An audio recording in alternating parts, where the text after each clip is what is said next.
Chief Hastings,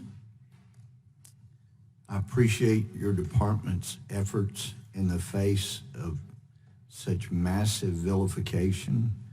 I know a great many of Border Patrolmen, and those men and women are not appreciated. The huge, huge majority are doing a thankless job.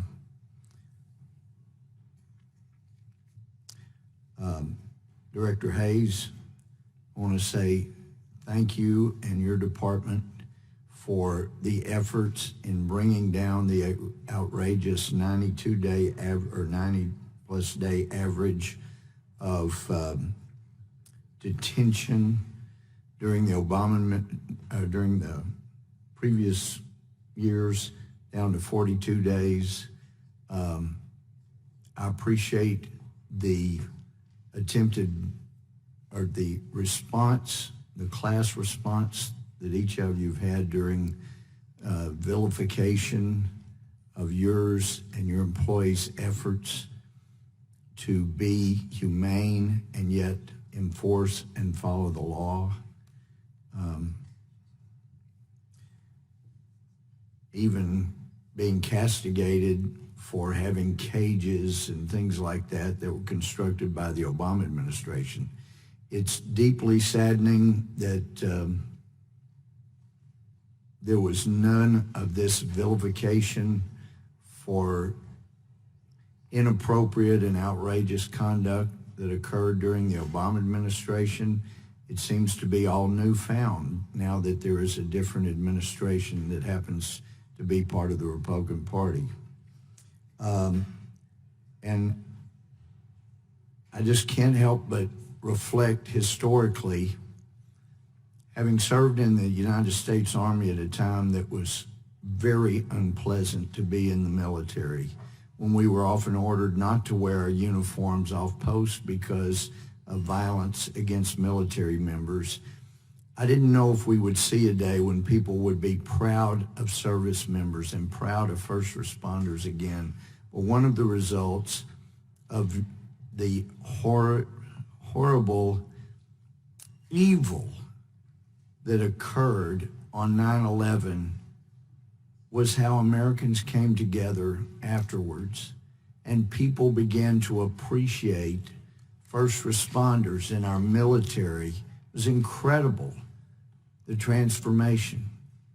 But during the last administration, we saw law enforcement being vilified over and over and over again. And the president himself was immediate to jump on a side before he knew the facts, and he was usually wrong on which side he attempted to defend. And as a result, we have been seeing attacks on law enforcement, attacks on people who are trying simply to do their job, protect the country, protect people, serve and protect as a motto. And it's become outrageous again, what's happening. Chief Hastings, let me ask you, in the emergency bill that's been touted that the majority passed, how much of that money came to your department to help you provide additional and better services? Thank you, sir. So $1.1 billion came to our department. The majority of that is for soft-sided facilities and for facilities due to the influx that we're seeing. Did that allow you to hire any more people to handle the dramatic increase we've had crossing our border? No, sir. So you're still that limited in your personnel in carrying out your job?